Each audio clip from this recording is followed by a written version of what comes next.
Hi అండి, అందరికీ నమస్కారం. ఈరోజు మీకోసం రహస్య బంధం పార్ట్ 5 మరి కథలోకి వెళ్తే, ఆ రోజు ఉదయం రాహుల్ కన్న బంగ్లాలో ఒక వింతైన ప్రశాంతత నెలకొని ఉంది. రాత్రి కురిసిన వర్షానికి తోటలోని చెట్లన్నీ తడిసి ముద్దై ఉదయ పెండలో వజ్రాల్లో మెరుస్తున్నాయి.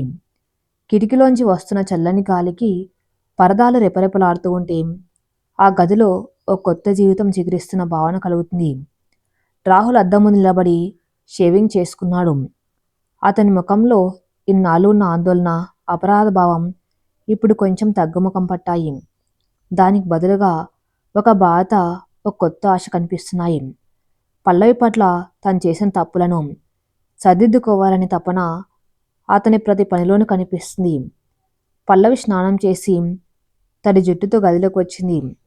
ఆమె కట్టుకున్న లేత గులాబీ రంగు కాటన్ చీర ఆమె గర్భవతిగా ఉండటం వల్ల వచ్చిన శారీరక మార్పులకు అనుగుణంగా ఎంతో హాయిగా అందంగా ఉంది. ఆమె చేతిలో ఒక ట్రే ఉంది. అందులో రాహుల్ కోసం గ్రీన్ టీ, కొన్ని డ్రై ఫ్రూట్స్ ఉన్నాయి. రాహుల్ గారు, ఇవి తీసుకోండి అంది పల్లవి మృదువుగా. రాహుల్ వెనక్కి తిరిగి ఆమెను చూసి చిరునవ్వు చిందించాడు. థ్యాంక్ యూ పల్లవి, నువ్వెందుకు శ్రమ తీసుకున్నావు? పనివాళ్ళు ఉన్నారు కదా అన్నాడు ఆప్యాయంగా. భర్తకు సేవ చేయడం శ్రమ కాదు రాహుల్ గారు, అది ప్రేమ. ఇన్నాళ్ళు ఆ ప్రేమను చూపించే అవకాశం నాకు రాలేదు. ఇప్పుడు దొరికింది, వదులుకోను అంది పల్లవి కళ్ళల్లో మెరుపుతో. రాహుల్ ఆమె దగ్గరకు వచ్చి ఆమె నుదుటి మీద అప్రయత్నంగా ముద్దు పెట్టుకున్నాడు. ఆ స్పర్శకు పల్లవి బుగ్గలు ఎర్రబడ్డాయి. పల్లవి, నేను నిన్ను ఎంత బాధ పెట్టానో తలుచుకుంటేనే ఇప్పటికీ నా గుండె బరువెక్కుతుంది. కానీ నువ్వు మాత్రం నన్ను ఒక పసి పాపలా చూసుకున్నావు. నీ రుణం ఈ జన్మలో తీర్చుకోగలనా అన్నాడు భావోద్వేగంతో. పల్లవి అతని నోటి మీద వేలు వేసింది. గతం గురించి మాట్లాడొద్దు అన్నాను కదా. మన బిడ్డ వింటున్నాడు. వాడు పాజిటివ్గా ఆలోచించాలి. ఈరోజు అమ్మగారు గుడికి వెళ్దామన్నారు. సిద్ధంగా ఉండండి అని చెప్పి గదిలోంచి వెళ్ళిపోయింది. రాహుల్ ఆమె వెళ్తున్న వైపు చూస్తూ ఉండిపోయాడు. ఆమె నడకలో, మాటల్లో ఉన్న హుందాతనం అతన్ని కట్టిపడేసింది. నిజమే, నేను చాలా అదృష్టవంతుణ్ణి అనుకున్నాడు. నగరానికి దూరంగా ఒక పాడుబడ్డ గోడంలో చీకటి రాజ్యం వెళ్తుంది. అక్కడ గాల్లో సిగరెట్ పొగ, పాత ఇనుము వాసన కలగలిసి ఉన్నాయి. ఒక పాత టేబుల్ ముందు భైరవ కూర్చుని ఉన్నాడు. అతని ముఖం మీద ఒక పెద్ద కత్తిఘాటు ఉంది. కళ్ళల్లో క్రూరత్వం, చేతుల మందు గ్లాసు. అతని ఎదురుగా కావ్య నిలబడి ఉంది. ఆమె వేషధారణలో ఉన్న ఆడంబరం ఇప్పుడు లేదు. జుట్టు చెదిరిపోయి కళ్ళ కింద నల్లటి వలయాలతో ఆమె పిచ్చిదానిలా కనిపిస్తుంది. పల్లవి మీద పగ, రాహుల్ మీద ద్వేషం ఆమెను దహించి వేస్తున్నాయి. చెప్పు కావ్య మేడం, పని ఎంత అర్జెంటు అని అడిగాడు భైరవ్ సిగరెట్ పొగను వదులుతూ. కావ్య టేబుల్ మీద ఒక సూట్ కేసు పెట్టింది. ఇందులో 50 లక్షలు ఉన్నాయి భైరవ్. పని పూర్తయ్యాక మరో 50 ఇస్తాను. నాకు రాహుల్ శవం కావాలి, లేదా అతను బతుకున్న చచ్చిన వారితో సమానం అవ్వాలి. కాళ్ళు చేతులు విరిచేయి, వాడిక జీవితంలో లేవకూడదు. ఆ పల్లవి కళ్ళ ముందే వాడు నరకాలి అని వచ్చింది కావ్యం. భైరవ్ నవ్వాడు. ఆ నవ్వులో వికట హాసం ఉంది. సింపుల్ మేడం, రాహుల్ కన్నా పెద్ద బిజినెస్ మ్యాన్ కావచ్చు, కానీ నా కత్తికి అందరొకటే. ఈరోజు పని కానిస్తాను. వాళ్ళు ఎక్కడికైనా బయటకు వెళ్తున్నారా? అవును, ఈరోజు వాళ్ళు సిటీ అవుట్స్కర్ట్స్లో ఉన్న అమ్మవారి గుడికి వెళ్తున్నారు. ఆ గుడి దారిలో అడవి ప్రాంతం ఉంది. అక్కడ ట్రాఫిక్ తక్కువ. అదే సరైన స్పాట్ అని ప్లాన్ వివరించింది కావ్య. డీల్ అన్నాడు భైరవ్ కత్తిని టేబుల్ మీద గుచ్చుతూ. మధ్యాహ్నం 3 గంటలు. రాహుల్, పల్లవి రాజేశ్వరదేవి కారులో బయలుదేరారు. వసుంధరాదేవి గారు ఆఫీస్ పని ఉండటం వల్ల రాలేకపోయారు, కానీ పల్లవి భద్రత కోసం తన స్పెషల్ సెక్యూరిటీ టీంని వేరే కారులో పంపించారు. రాహుల్ కార్ డ్రైవ్ చేస్తున్నాడు. పక్కన పల్లవి కూర్చుంది. వెనుక సీట్లో రాజేశ్వరదేవి గారు కూర్చుని మనవరాలికి లేదా మనవడికి ఎలాంటి బట్టలు కుట్టించాలి అని పల్లవితో ముచ్చట్లు చెబుతున్నారు. పల్లవి, మా అమ్మమ్మ గారు నాకు ఒక బంగారు మొలతాడిచ్చాడు. అది రాహుల్ చిన్నప్పుడు వాడాడు. ఇప్పుడు నా మనవడికి అదే వేస్తాను అన్నారు రాజేశ్వరిదేవి సంబరంగా. పల్లవి నవ్వి, అమ్మ, ఒకవేళ అమ్మాయి పుడితే అని అడిగింది. అమ్మాయి పుడితే లక్ష్మీదేవి వచ్చినట్లే కదా, ఆమెకు వడ్డానం చేయిస్తాను అన్నారు ఆవిడ. కారు నగర కోలాహలాన్ని దాటి హైవే మీదకు వచ్చింది. చుట్టూ పచ్చని పొలాలు, దూరంగా కొండలు. వాతావరణం చాలా ఆహ్లాదకరంగా ఉంది. రాహుల్ ఎఫ్ఎం రేడియో ఆన్ చేశాడు. అందులో పాత తెలుగు పాటలు వస్తున్నాయి. ముద్దబంతి పువ్వులో, మూగ కళ్ళు ఊసులో. ఆ పాట వింటూ రాహుల్ పల్లవైపు చూశాడు. పల్లవి సిగ్గుతో తలదించుకుంది. వారి మధ్య మౌనంగానే ప్రేమ ప్రవహిస్తుంది. కారు హైవే దాటి గుడికి వెళ్లే మట్టి రోడ్డు మీదకు మళ్ళింది. ఇక రోడ్డు ఇరుగ్గా ఉంది. ఇరువైపులా దట్టమైన చెట్లు ఉన్నాయి. జనసంచారం తక్కువ. రాహుల్ రియల్ వ్యూ మిర్రర్లో చూశాడు. వెనుక వస్తున్న సెక్యూరిటీ కారు కనిపించడం లేదు. ఏంటిది, సెక్యూరిటీ కారు వెనకబడిందా అనుకున్న రాహుల్. అతని కారు వేగం తగ్గించాడు. సిగ్నల్ కూడా సరిగ్గా లేదు. ఫోన్ తీసి సెక్యూరిటీ హెడ్కి కాల్ చేయడానికి ప్రయత్నించాడు, కానీ నో సిగ్నల్ అని వస్తుంది. ఏమైంది రాహుల్ అడిగింది పల్లవి అతని ముఖంలో మార్పు గమనించి. ఏమీ లేదు పల్లవి, వెనుక సెక్యూరిటీ కారు కనిపించడం లేదు. బహుశా ఏదైనా మలుపు దగ్గర ఆగి ఉంటారా అని అన్నాడు. కాని తన మనసులో ఏదో కీడు శంకించింది. నిజానికి కిలోమీటర్ వెనక భైరవ్ మనుషులు రోడ్డుకి అడ్డంగా ఒక పెద్ద చెట్టుని పడేశారు. సెక్యూరిటీ కార్ ఆగిపోయింది. వాళ్ళ చెట్టుని తొలగించే పనిలో ఉండగా భైరవ్ గ్యాంగ్ వాళ్ళ టైర్లు పంచర్ చేసింది. సెక్యూరిటీ టీం అక్కడే ఇరుక్కపోయింది. రాహుల్ కారు ముందుకు వెళ్తుంది. అకస్మాత్తుగా రోడ్డు మధ్యలో ఒక లారీ ఆగి ఉంది. అది దారికి అడ్డంగా ఉంది. రాహుల్ బ్రేక్ వేశాడు. కారు సడన్గా ఆగింది. ఎవరు వాళ్ళు లారీని అలా అడ్డంగా పెట్టారు అని రాజేశ్వరిదేవి భయంగా అడిగారు. రాహుల్కి అర్థమైంది, ఇది ట్రాఫిక్ జామ్ కాదు, ట్రాప్. పల్లవి, అమ్మ, మీరెవరు కారు దిగొద్దు, డోర్స్ లాక్ చేసుకోండి, నేను చూసి వస్తాను అని రాహుల్ చెప్పాడు. వద్దు రాహుల్, దిగొద్దు, మనం వెనక్కి వెళ్దాం అని పల్లవరిచింది. ఆమెకు కావ్య వార్నింగ్ గుర్తొచ్చింది. కానీ వెనక్కి తిప్పడానికి అక్కడ జాగలేదు. రాహుల్ కార్ రివర్స్ తీయడానికి ప్రయత్నించాడు. ఇంతలో వెనక నుండి మరో జీప్ వచ్చి కార్ని బ్లాక్ చేసింది. ఇప్పుడు రాహుల్ కారు రెండు వాహనాల మధ్య ఇరుక్కపోయింది. జీప్లోంచి భైరవ్ దిగాడు. అతని చేతిలో పెద్ద ఇనుపరాడు ఉంది. అతని వెనక 10 మంది రౌడీలు కర్రలు కత్తులతో దిగారు. రాహుల్కి చెమటలు పట్టాయి. తను ఒక్కడే, కారులో 2 స్త్రీలు, అందులో ఒకరు గర్భవతి, మరొకరు వృద్ధురాలు. భైరవ్ నడుచుకుంటూ వచ్చి రాహుల్ వైపు ఉన్న అద్దం మీద రాడుతో బలంగా కొట్టాడు. దడార్, అద్దం పగిలి ముక్కలైంది. రాహుల్ ముఖం మీద చిన్న గాజు ముక్కలు పడ్డాయి. దిగురా కిందకి, ఈ రోజు నీ ఆయుష్ తీరిపోయిందని అరిచాడు భైరవ్. పల్లవ్ భయంతో వణికిపోతుంది. రాజేశ్వరిదేవి పల్లవిని గట్టిగా పట్టుకున్నారు. రాహుల్ వాళ్ళెవరు దుర్మార్గులు, దిగొద్దు అని అరిచారు. కాని కారులో ఉంటే వాళ్ళు అందరినీ చంపేస్తారు. రాహుల్ ఒక నిర్ణయానికి వచ్చాడు. తన ప్రాణం పోయినా సరే పల్లవిని, అమ్మని కాపాడాలి. పల్లవి, భయపడకు, డోర్స్ లాక్ చేయి, నేను వాళ్ళని ఆపుతాను. ఈలోపు ఎవరికైనా ఫోన్ కనెక్ట్ అవుతుందేమో చూడు అని చెప్పి రాహుల్ డోర్ తెరిచి బయటకు దిగాడు. రాహుల్ బయటకు రాగానే భైరవ్ నవ్వాడు. ఏంరా బిజినెస్ మ్యాగ్నెట్, సూటు బూటు వేసుకుని ఏసీలో కూర్చోటం కాదు, ఇలా రోడ్డు మీదకు వస్తే తెలుస్తుంది దమ్ము అంటే ఏంటో. కావ్య మేడం నీ చావు కోరుకుంటుంది అని అన్నాడు.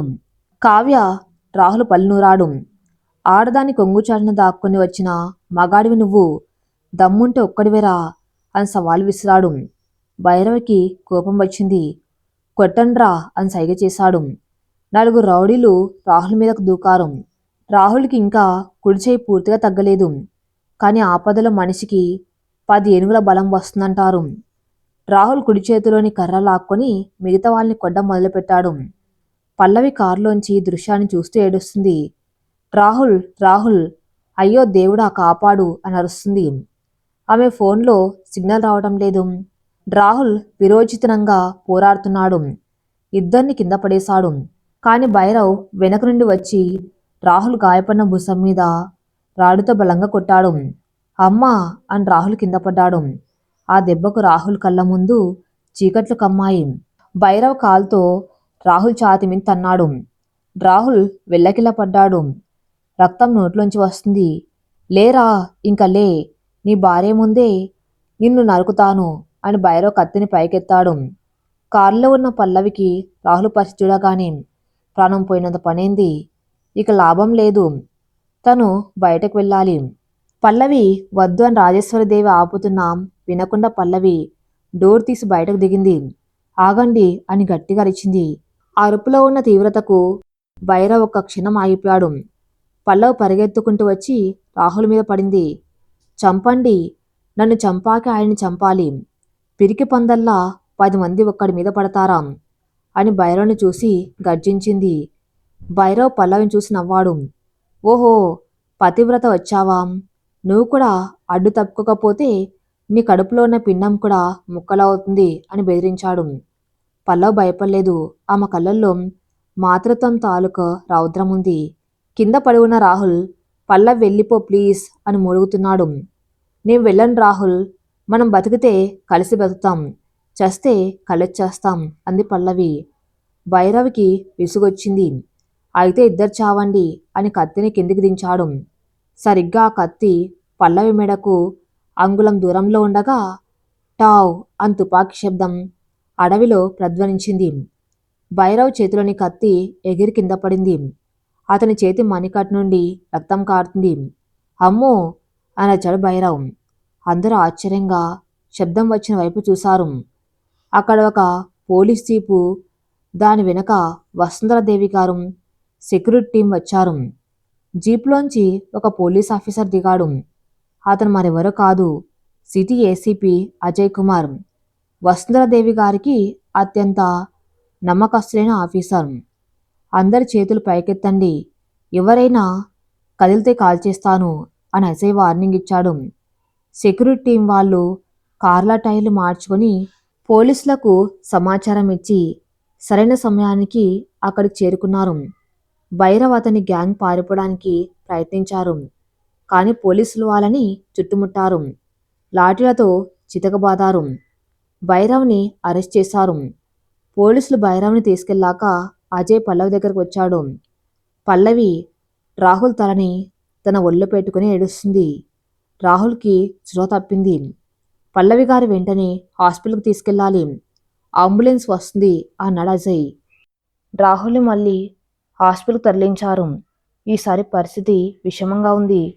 డాక్టర్లు ఐసీయూలో ఉంచారు. బయట పల్లవి, రాజేశ్వరిదేవి, వసుంధరాదేవి ఆందోళనగా ఉన్నారు. వసుంధరాదేవి పల్లవిని ఓదారుస్తూ, ధైర్యంగా ఉండి పల్లవి, రాహుల్కి ఏం కాదు, ఆ భైరవ్ గాడు నిజం చెప్పాడు, ఈ చేయించింది కావ్యాన్ని ఒప్పుకున్నాడు, పోలీసులు కావ్యాన్ని వెతుకుతున్నారు అని చెప్పారు. పల్లవి కళ్ళల్లో ఇప్పుడు కన్నీళ్ళు లేవు, ఒక స్థిరమైన నిర్ణయం ఉంది.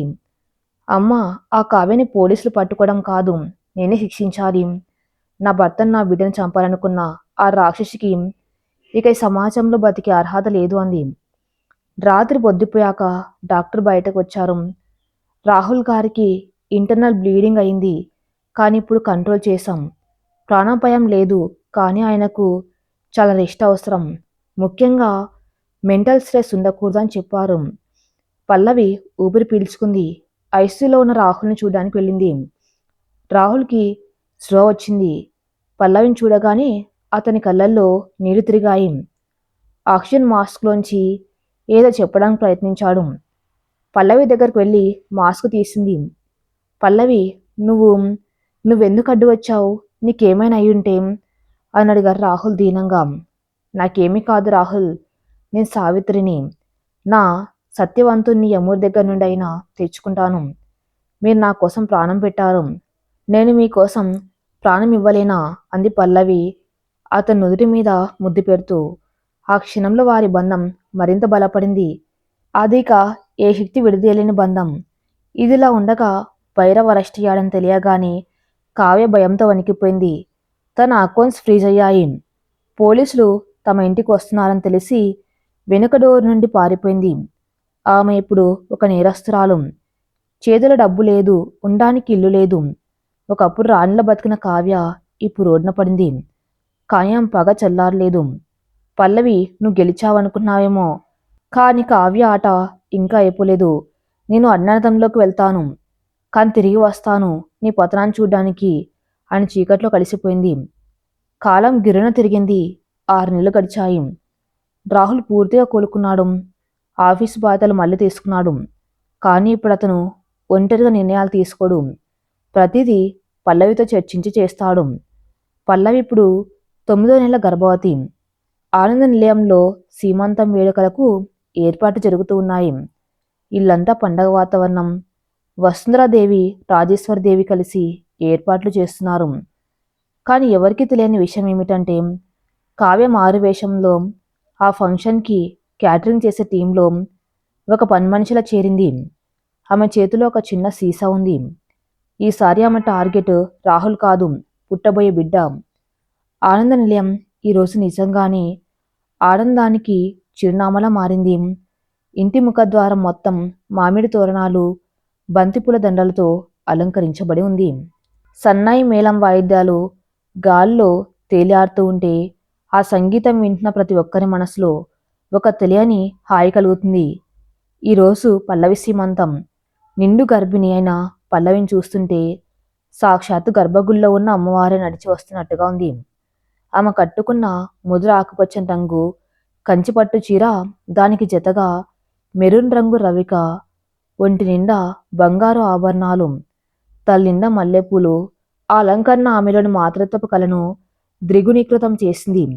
గర్భవతిగా ఉన్న స్త్రీ ముఖంలో వచ్చే ఆ సహజమైన కాంతి ఏ మేకప్ వల్ల రాదు. గదిలో పళ్ళ వద్ద ముందు కూర్చుని తన్ను తాను చూసుకుంటుంది. వెనుక నుండి రాజేశ్వరి దేవి గారు వచ్చి ఆమె జడలు మరిన్ని పూలు తురిమారు. పల్లవి, ఎంత బాగున్నావో తెలుసా? నా రాహుల్ అదృష్టం కొద్దీ నువ్వు దొరికావు. ఈరోజు నీ సీమంతం చూస్తుంటే నా కడుపు నిన్నట్లుంది అన్న రాజేశ్వరదేవి కన్నీళ్లతో. పల్లవి లేచి అత్తగారికి నమస్కరించింది. అదృష్టం నాదే అత్తయ్య. అమ్మలేని నాకు 2 అమ్మల్నిచ్చాడు దేవుడు అని అంది. రాహుల్ గదిలోకి వచ్చాడు. అతను సాంప్రదాయకరమైన పట్టుపంచ లాడ్జీలో ఉన్నాడు. ఇన్నాళ్ళు సూటుబూటులో కనిపించిన రాహుల్ ఇలా తెలుగుదనం ముట్టిపడిలో కనిపిస్తూ ఉంటే పల్లవి కళ్ళు తిప్పుకోలేకపోయింది. రాజేశ్వరిదేవి నవ్వుతూ, సరే, మీరిద్దరు కాసేపు మాట్లాడుకోండి, నేను కింద ఏర్పాట్లు చూస్తాను అని వెళ్ళిపోయాడు.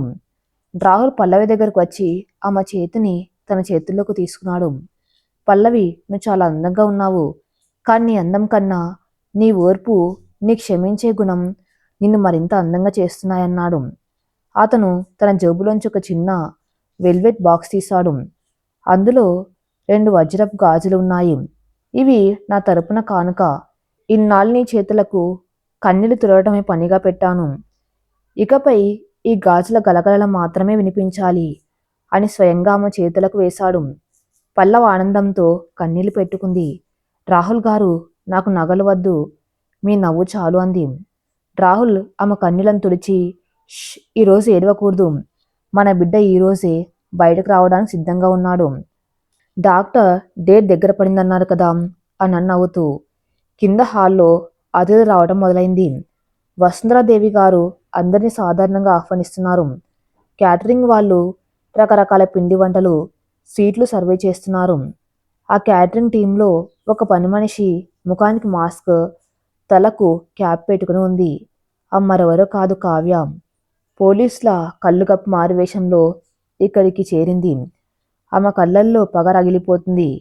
పైన అలంకరించిన మండపం, పల్లవికి జరుగుతున్న సన్మానం, రాహుల్ నవ్వు, ఇవన్నీ ఆమె గుండెల్లో మంటలు రేపుతున్నాయి. నవ్వండి, ఎంతసేపు నవ్వుతారో చూస్తాను. ఈ రోజుతో మీ ఆనందం ఆవిరైపోవాలి అని మనసులో అనుకుంది కావ్య. ఆమె చేతిలో ఒక చిన్న సీసా ఉంది. అది అత్యంత ప్రమాదకరమైన విషం.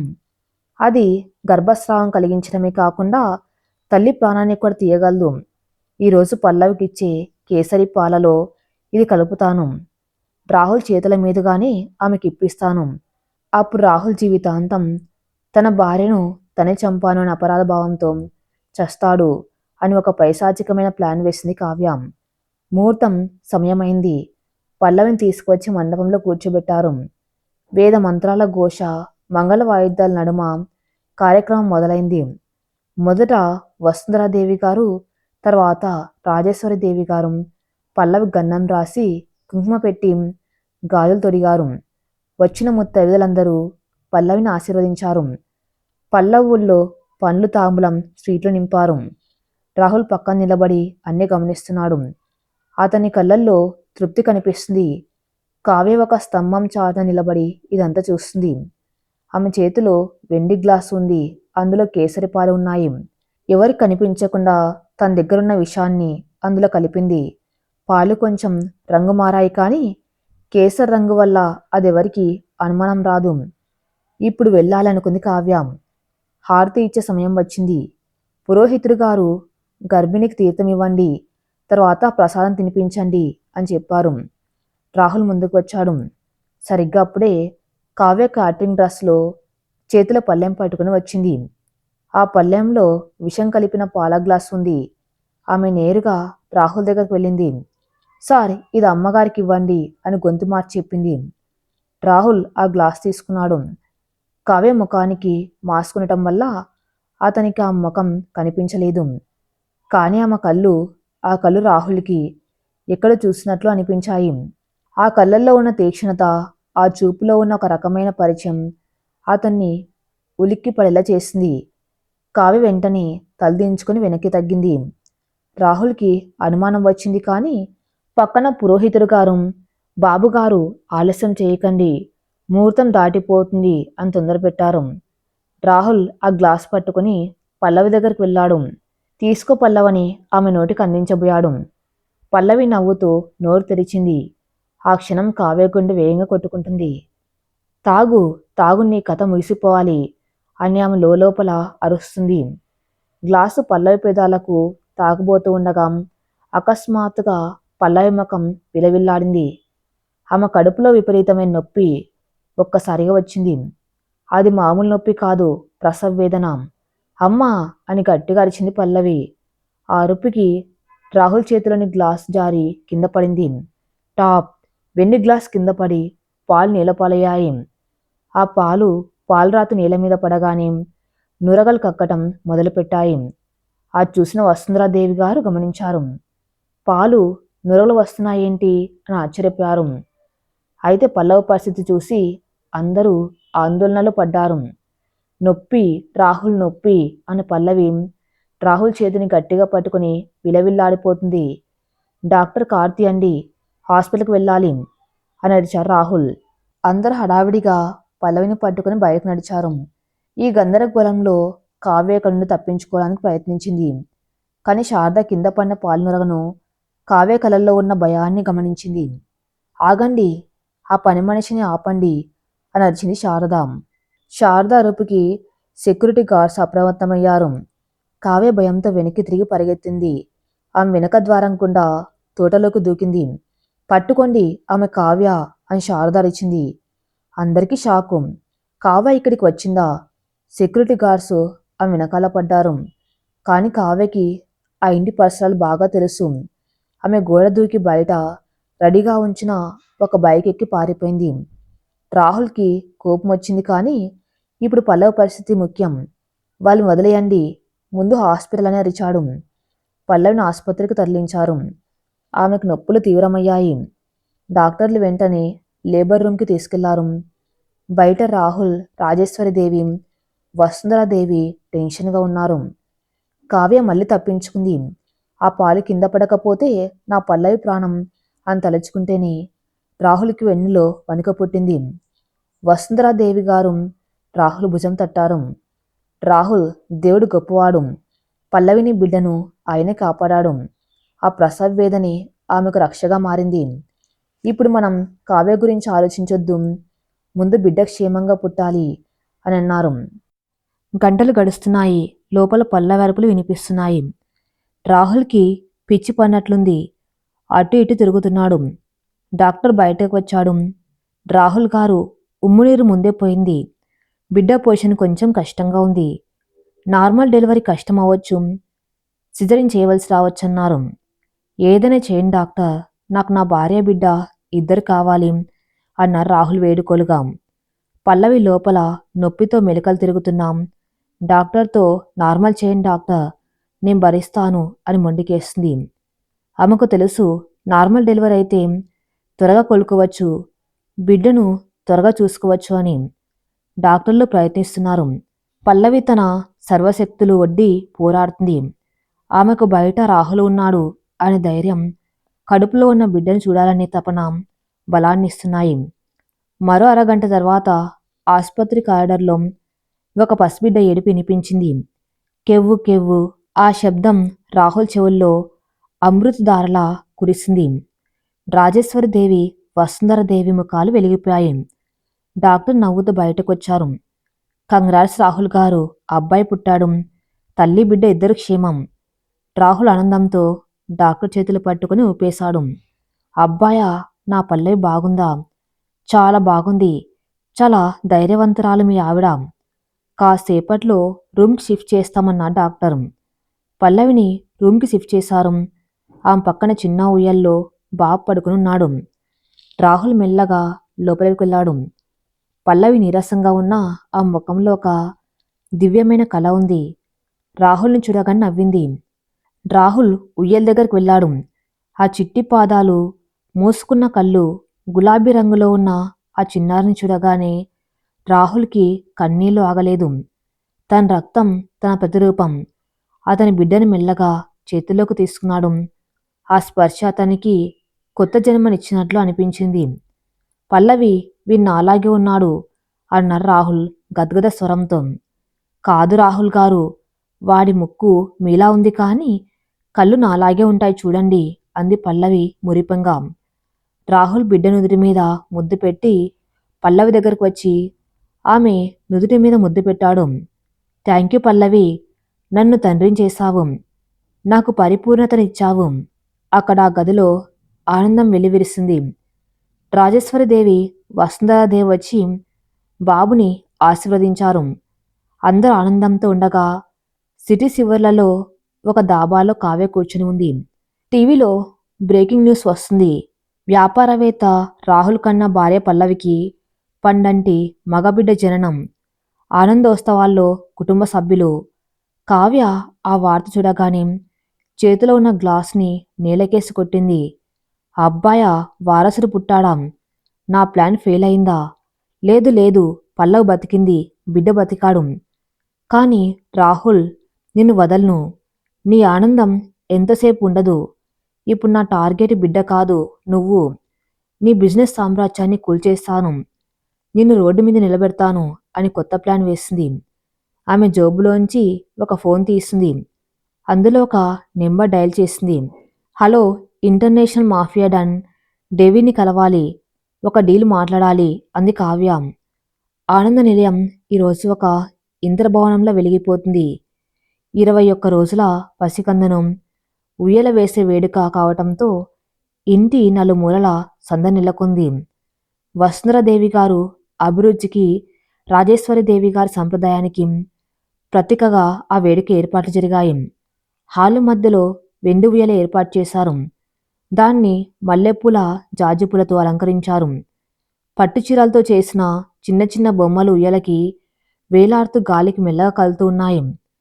పల్లవి తన గదిలో తయారవుతుంది. ప్రసవం తర్వాత ఆమెలో వచ్చిన మార్పు ఆమె సౌందర్యాన్ని మరింత పెంచింది. బంగారు వర్ణం కలిగిన పట్టుచీర, దానికి తగ్గ వజ్రాభరణాలు ధరించి నుదుట్న ఎర్రని తిలకం దిద్దుకొని ఆ అద్దంలో చూసుకుంది. ఆ ప్రతిబింబంలో ఇప్పుడు భయం లేదు, ఒక పరిపూర్ణమైన తల్లి కనిపిస్తుంది. రాహుల్ గదిలోకి వచ్చాడు. అతను క్రీమ్ కలర్ షెర్వాణిలో రాకుమారులా ఉన్నాడు. పల్లవిని చూడగానే అతని కళ్ళు మెరిశాయి. పల్లవి, ఈరోజు నువ్వు ఎంత బాగున్నావో మాటల్లో చెప్పలేను. లక్ష్మీదేవి మా ఇంటికి శాశ్వతంగా వచ్చేసినట్టుంది అన్నాడు ఆప్యాయంగా. పల్లవి నవ్వి, లక్ష్మీదేవి ఎప్పుడో వచ్చింది రాహుల్ గారు. రూపంలో కాదు, మీ మనసులో జరిగిన మార్పు రూపంలో. పదండి, కింద అందరు మన కోసం, మన బాబు కోసం ఎదురు చూస్తూ ఉన్నారంది. రాహుల్ పల్లవిని పక్కనే ఉన్న బాబునెత్తుకుని కిందకు నడిచాడు. ఆ దృశ్యం చూసిన అతిథుల కరతాళ ధ్వనులతో హాల్ మారుమోగింది. వేద మంత్రాల నడుమ కార్యక్రమం మొదలైంది. వసుంధరాదేవి, రాజేశ్వరిదేవి ఇద్దరు పోటీపడి మనవన్నే ఎత్తుకున్నారు. నా మనవడికి మా తాతగారి పేరు పెడతాను అన్నారు రాజేశ్వరిదేవి. కాదు, మోడ్రన్గా ఉండాలి అన్నారు వసుంధరాదేవి సరదాగా. చివరికి పల్లవి రాహుల్ నిర్ణయించిన పేరుని రాహుల్ బాబు చెవులు 3 సార్లు ఊదాడు. ఆర్యన్, ఆర్యన్, ఆర్యన్ అంటే శ్రేష్ఠుడు, గౌరవనీయుడు అని అర్థం. వాడి కుటుంబం గౌరవాన్ని నిలబెట్టాలి అని పల్లవి వివరించింది. అందరూ ఆ పేరుని ఆహ్వానించారు. ఊయల్లో పడుకోబెట్టిన ఆర్యన్ని చూస్తూ, రాహుల్ నాన్న, నీకు ఈ ప్రపంచంలో ఏ లోటు రాకుండా చూసుకుంటాను. నా గతం నీ భవిష్యత్తుపై పడకుండా అడ్డుకుంటాను అని మనసులో ప్రమాణం చేసుకున్నాడు. అదే సమయంలో నగరానికి దూరంగా ఉన్న ఒక స్టార్ హోటల్ ప్రైవేట్ సూట్లో కావ్య ఒక సోఫాలో దర్జాగా కూర్చుని ఉంది. ఆమె ఎదురుగా ఒక విదేశీయుడు కూర్చుని ఉన్నాడు. అతను ఇంటర్నేషనల్ మాఫియా డాన్ డేవిడ్కి కుడిభుజమైన మార్క్. సో మిస్ కావ్య, మీరు కోరుకున్నది ఆర్కే ఇండస్ట్రీస్ పతనం రైట్ అని అడిగాడు మార్క్ తన ల్యాప్టాప్లో ఏదో టైప్ చేస్తూ. కేవలం పతనం కాదు మార్క్, సర్వనాశనం. రాహుల్ ఖన్నాకి రేపు ఉదయం నిద్రలేసేసరికి తన ఆస్తిపాస్తులు ఏవీ మిగలకూడదు. తన పరువు బజార్న పడాలి. అతను జైలు పాలవ్వాలి అని విషం కక్కింది కావ్య. మార్క్ నవ్వాడు. దానికి మా దగ్గర ఒక ప్లాన్ ఉంది. ఆర్కే ఇండస్ట్రీస్ రీసెంట్గా యూరప్కి ఒక భారీ డ్రగ్ కన్సైన్మెంట్ పంపింది. అది క్యాన్సర్ పేషెంట్స్ కోసం వాడి లైఫ్ సేవింగ్ డ్రగ్. ఆ కన్సైన్మెంట్లో మేము చిన్న మార్పు చేశాం. కావ్య ఆసక్తిగా ముందుకు వంగింది. ఏం చేశారు? మా మనుషుల ఆ డ్రగ్ కాంపోజిషన్లో ఒక విషపూరిత రసాయనాన్ని కలిపారు. అది పేషెంట్ని చంపదు, కానీ తీవ్రమైన సైడ్ ఎఫెక్ట్స్ ఇస్తుంది. ఆ మందులు వాడిన పేషెంట్లు కోమలోకి వెళ్తారు. ఈ వార్త రేపు ఉదయం అంతర్జాతీయ మీడియాలో బ్రేకింగ్ న్యూస్ అవుతుంది. ఆర్కే ఫార్మా మందులు విషతుల్యం అనే హెడ్లైన్స్ వస్తాయి. దాంతో కంపెనీ షేర్లు పేక మెడల కూలిపోతాయి. ఇంటర్నేషనల్ కోర్టులో రాహుల్ మీద హ్యూమన్ రైట్స్ కేసులు పడతాయి అని వివరించాడు మార్క్. కావ్య గట్టిగా నవ్వింది. అద్భుతం. రాహుల్ ఆనందం ఈ రాత్రితో ఆఖరు. రేపు అతను కొడుకుని ఎత్తుకోవటం కాదు, చేతికి బేడీలు వేసుకుని జైలుకి వెళ్తాడు. ఆనంద నిలయంలో విందు భోజనాలు జరుగుతూ ఉన్నాయి. రాహుల్ చాలా సంతోషంగా అతిథులను పలకరిస్తున్నాడు. పల్ల వలసిపోయి గదిలో బాబుని పడుకోబెడుతుంది. రాహుల్కి ఒక ఫోన్ వచ్చింది. అది అతని కంపెనీ ఎగుమతుల విభాగాధిపతి మూర్తి నుండి. హలో మూర్తి, ఫంక్షన్లో ఉన్నాను. అర్జెంట్ ఏమైనా ఉందా అని అడిగాడు రాహుల్ నవ్వుతూ. సా సా మూర్తి గొంతు వణుకుతుంది. గొప్ప ప్రమాదం జరిగింది సా. యూరప్ డ్రగ్ కంట్రోల్ అథారిటీ నుండి ఇప్పుడే ఫాక్స్ వచ్చింది. మన మందుల కన్సైన్మెంట్ని వాళ్ళు సీజ్ చేశారు. రాహుల్ నవ్వు మాయమైంది. సీజ్ చేశారా? ఎందుకు? అంత పర్ఫెక్ట్గా టెస్ట్ చేశాం కదా. టెస్ట్ చేశాం సా, కానీ అక్కడ పేషెంట్స్కి రియాక్షన్ వచ్చిందట. వాళ్ళు ల్యాబ్లో టెస్ట్ చేస్తే అందులో ఆర్గానిక్స్ ఆనవాళ్లు ఉన్నాయట. అది కావాలని ఎవరో చేసినట్లు ఉందని వాళ్ళు ఆరోపిస్తున్నారు. మన లైసెన్సు క్యాన్సిల్ చేస్తున్నారు. ఇంటర్పోల్కి కంప్లైంట్ ఇచ్చారట అని ఏడుస్తూ చెప్పాడు మూర్తి. రాహుల్ చేతిలోంచి ఫోన్ జారిపోయింది. చుట్టూ ఉన్న పండగ వాతావరణం, సన్నాయి మేళం నవ్వులు అవేవో అతనికి వినిపించటం లేదు. కేవలం విషం, ఇంటర్పోల్, లైసెన్స్ క్యాన్సిల్ అన్న మాటలే మారుమవుతున్నాయి. పల్లవి గదిలోంచి బయటకు వచ్చింది. రాహుల్ ఫోన్ కింద పడేసి శూన్యంలోకి చూడడం గమనించింది. అతని ముఖం పాలిపోయి చెమటలు పడుతున్నాయి. రాహుల్ గారు ఏమైంది అని పరిగెత్తుకుంటూ వచ్చింది పల్లవి. రాహుల్ ఆమెను చూసి, పల్లవి అంతా అయిపోయింది. మన కంపెనీ, మన పరువు అని తడబడుతూ కింద కూలిపోయాడు. అక్కడ ఉన్న వసుంధరాదేవి, రాజేశ్వరిదేవి కూడా పరిగెత్తుకు వచ్చారు. ఏమైంది రాహుల్, చెప్పు అని వసుంధరాదేవి గద్దించారు. రాహుల్ జరిగిన విషయం చెప్పాడు. అది వినగానే రాజేశ్వరిదేవి గుండెలు బాదుకున్నారు. అయ్యో దేవుడా, పసిబిడ్డ ఇంటికి వచ్చిన వేళ ఇదేం పరీక్ష? వసుంధరాదేవి గారు వెంటనే అప్రమత్తమయ్యారు. రాహుల్, కంగారు పడకు, ఇది ఖచ్చితంగా కుట్ర. మన ఫ్యాక్టరీలో ఆర్గానిక్ ఉండదు. ఎవరో కావాలని కల్తీ చేశారు. నువ్వు ధైర్యంగా ఉండని చెప్పారు. కానీ అప్పటికే ఆలస్యమైపోయింది. టీవీ ఛానల్స్లో బ్రేకింగ్ న్యూస్ మొదలైంది.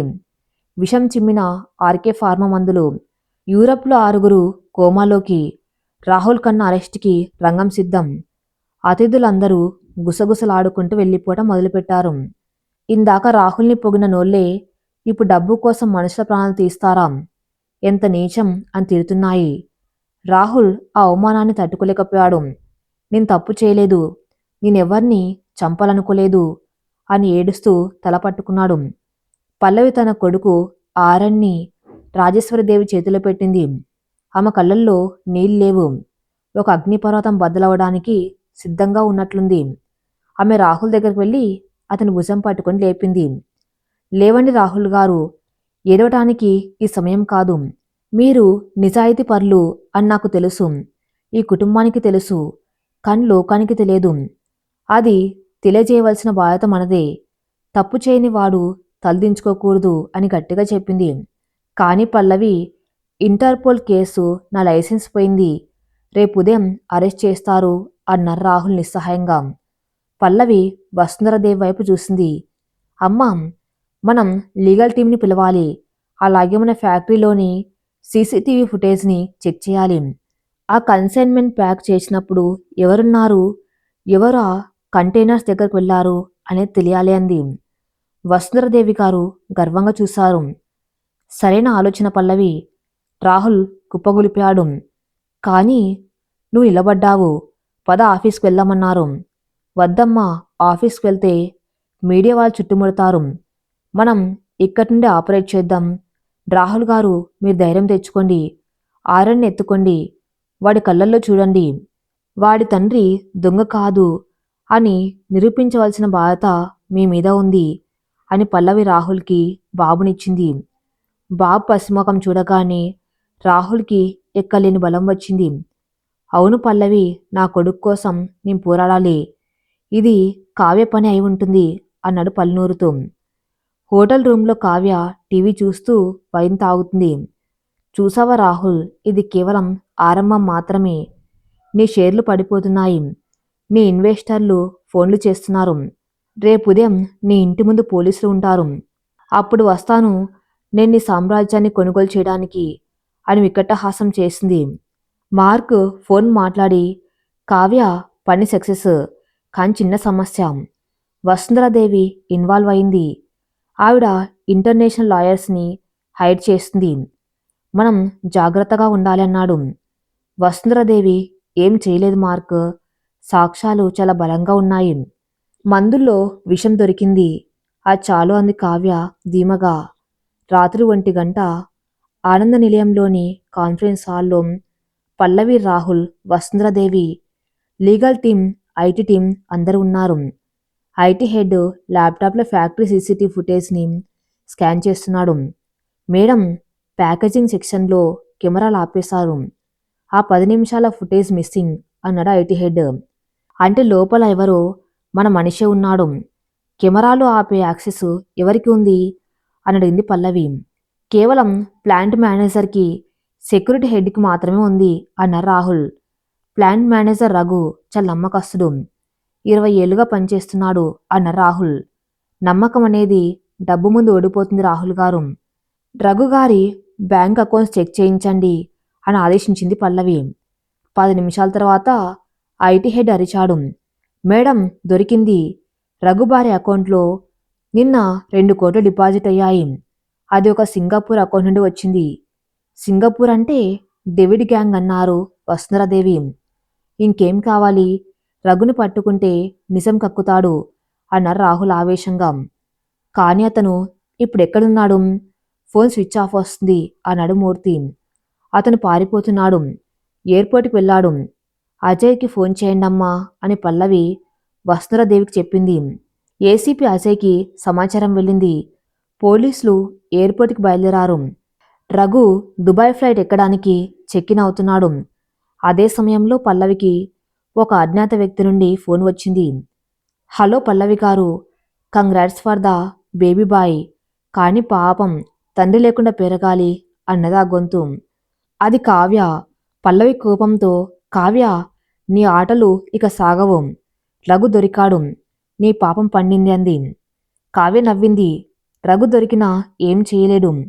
అసలు మందు బాటిల్స్ మార్చింది అతను కాదు. అతను కేవలం కెమెరాలు ఆఫ్ చేశాడు. అసలు పని చేసింది వేరే వాళ్ళు. నీకు దమ్ముంటే వాళ్ళని పట్టుకో అని ఫోన్ పెట్టేసింది. పల్లవి ఆలోచనలో పడింది. రఘు కాకపోతే మరెవరు? తెల్లవారింది. పోలీసులు రఘుని అరెస్ట్ చేశారు. కానీ కావ్య చెప్పినట్టే రఘు కేవలం కెమెరాలు ఆపేశానని మందులు ఎవరు మార్చారో తెలియదని ఒప్పుకున్నాడు. ఇంతలో ఇంటి బయట పోలీస్ సైరన్ మోగింది. అంతర్జాతీయ ఒత్తిడి మేరకు రాహుల్ని విచారణ నిమిత్తం తీసుకెళ్ళడానికి పోలీసులు వచ్చారు. రాజేశ్వరిదేవి ఏడుస్తున్నారు. రాహుల్ పల్లవి దగ్గరకు వచ్చాడు. పల్లవి, నేను వెళ్తున్నాను. కంపెనీ, అమ్మ, ఆర్యన్ అందర్నీ బాతాం. నీ నిర్దోషిని నిరూపించుకుని వస్తానన్నాడు. పల్లవి అతని చేతిని గట్టిగా పట్టుకుంది. మీరు వెళ్తున్నారు కానీ ఖైదీగా కాదు, ఒక యోధుడిగా తిరిగి వస్తారు. నేను మీకు మాటిస్తున్నాను రాహుల్ గారు. 24 గంటలు, కేవలం 24 గంటల్లో అసలు దోషిని పట్టుకుని మిమ్మల్ని ఇంటికి తెస్తాను. లేకపోతే నా పేరు పల్లవి కన్నా కాదు అని శపథం చేసింది. పోలీసులు రాహుల్ని జీపులో ఎక్కించుకుని వెళ్లారు. మీడియా వాళ్ళు ఫోటోలు తీస్తున్నారు. పల్లవి గేట్ దగ్గర నిలబడి చూస్తుంది. ఆ మెదల్లో ఒక ఆలోచన మెదిలింది. మందులు మార్చింది రఘు కాదు అంటే ఆ రోజు ఫ్యాక్టరీలో ఉన్న బయట వ్యక్తులెవరు? ఆడిటర్స్. అవును, ఆ రోజు ఇంటర్నల్ ఆడిట్ జరిగింది. ఆడిట్ టీంలో కొత్తగా వచ్చిన ఒక వ్యక్తి మీద పల్లవికి అనుమానం వచ్చింది. శేఖర్, ఆడిట్ టీం లిస్ట్ తీసుకురా అని అరిచింది పల్లవి. పల్లవి తన 24 గంటల శపథాన్ని ఎలా నెరవేరుస్తుంది? ఆడిట్ టీంలో దాగి కావ్య మనిషి ఎవరు? జైల్లో రాహుల్కి ప్రాణహాని ఉందా? పల్లవి వేసే మాస్టర్ ప్లాన్లో కావ్య ఎలా చిక్కుకుంది? తెలుసుకోవాలంటే నెక్స్ట్ పార్ట్ కోసం వెయిట్ చేయండి. నెక్స్ట్ పార్ట్ కోసం నా ఛానల్ని ఫాలో అవుతూనండి. Thank you for listening.